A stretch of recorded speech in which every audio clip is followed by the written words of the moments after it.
देखिए, जिस तरीके से विपक्षी दल और ख़ास तौर पे राजद राजद और उनके नेता की ये सोच रही है कि चुनाव जीतने के लिए हम लोग साम दाम दंड भेद हर चीज़ का हम लोग इस्तेमाल करें, ये सोच इस नैरेटिव के खिलाफ ही हम लोग की लड़ाई है। 90 का वो दशक जब चरम सीमा पर इन लोगों ने अपराध, हत्या, अपहरण, लूटमार, इन सारी चीज़ों को बना के रखा हुआ था। आज भी देखने को मिलता है कि गाहे बगाहे चुनाव जीतने के लिए ये लोग असामाजिक तत्वों का इस्तेमाल करने से भी ये लोग बाज नहीं आते।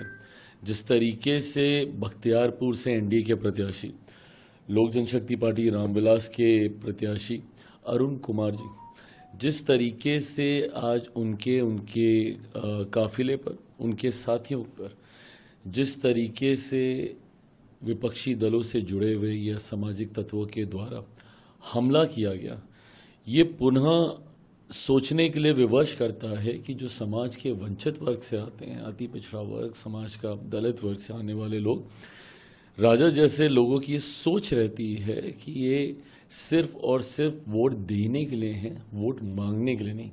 कहीं समाज में ये लोग ऐसे पायदान पर ना पहुंच जाए जहां से ये समाज मुख्य धारा के साथ जुड़े।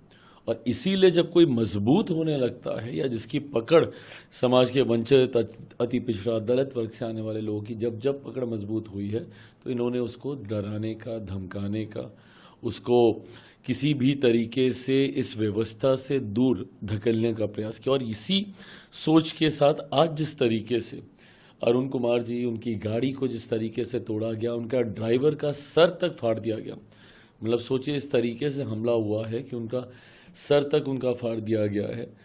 मैं ज़रूर कहूँगा, जो भी ये लोग हैं और जिस भी दल से ये लोग जुड़े हुए हैं, चिराग पासवान, लोक जनशक्ति पार्टी रामविलास और पूरा एनडीए गठबंधन कभी भी ऐसे असामाजिक तत्वों के साथ समझौता नहीं करेगा। आज नहीं तो कल जो भी दोषी होंगे, जो भी गुनहगार होंगे, कड़ी से कड़ी सज़ा उनको मिलेगी। इसके लिए मेरी सरकार पूरी तरीके से प्रतिबद्ध है। कतई कभी वापस जंगल राज कि उस माहौल को कभी हम लोग वापस बिहार में नहीं आने देंगे। अभी तो सिर्फ चुनाव है, अभी तो ये लोग दूर दूर तक कहीं नहीं है, तब इन्होंने इस तरीके से हमला करना शुरू किया है। सोचिए कभी ये लोग गलती से व्यवस्था का हिस्सा बन गया तो 90 के दशक को वापस लौटने में समय नहीं लगेगा। सुनिश्चित हम लोग करेंगे कि ऐसी परिस्थिति दोबारा ना हो। सोशल जस्टिस की बात करते हैं, फिर ये अटैक। सोशल जस्टिस इनका सिर्फ और सिर्फ अपने परिवार के जस्टिस तक सीमित है, सिर्फ और सिर्फ वोट बैंक तक सीमित है। जिस तरीके से राष्ट्रीय जनता दल जैसे दलों ने समय समय पर समझौते करने का कार्य किया और हर बार एक बात को प्रमुखता से दिखाया कि इनके लिए सामाजिक न्याय की परिभाषा सिर्फ और सिर्फ इनका एक परिवार है और कुछ नहीं। अगर कभी भी मौका मिलेगा किसी पिछड़ा वर्ग से बिहार का मुख्यमंत्री बनने का इनके गठबंधन से, तो वो सिर्फ और सिर्फ इनके परिवार का सदस्य होगा। इनके पिताजी होंगे, पिताजी की गैर मौजूदगी में इनकी माताजी होंगी, और अब दोनों की गैर मौजूदगी में बेटे को किसी भी तरीके से इनको सत्ता के शिखर पर लेकर जाना है। जब ये लोग सामाजिक न्याय की बात करते हैं, उन मुसलमानों को इन्होंने सिर्फ और सिर्फ वोट बैंक बना के रखा जिनका इस्तेमाल दशकों से किया, और बदले में आज तक उनके लिए कभी कुछ नहीं किया। व्यवस्था का हिस्सा जब उनको बनाने की बात आएगी तो कभी ये लोग मुसलमानों को या समाज के अल्पसंख्यक वर्ग को ये लोग कभी आगे नहीं करेंगे।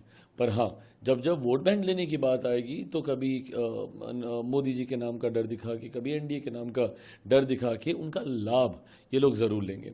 आज जिस तरीके से इन्होंने मुसलमानों को पूरी तरीके से गठबंधन की व्यवस्था से दूर रखा, उप मुख्यमंत्री के पद के लिए तो बहुत दूर की बात है। जिस तरीके से सीटों के बंटवारे में भी मुसलमानों की संख्या को इनके द्वारा सीमित किया गया, और ये सवाल इनसे इसलिए पूछा जा रहा है क्योंकि अपने छाती पर मेडल की तरह एमवाई समीकरण को ये लोग चिपका के चलते हैं, इसीलिए इनसे सवाल पूछा जाता है। भाई, मेरी सरकार तो सबका साथ, सबका विकास, सबका विश्वास, सबके प्रयास की बात करती है।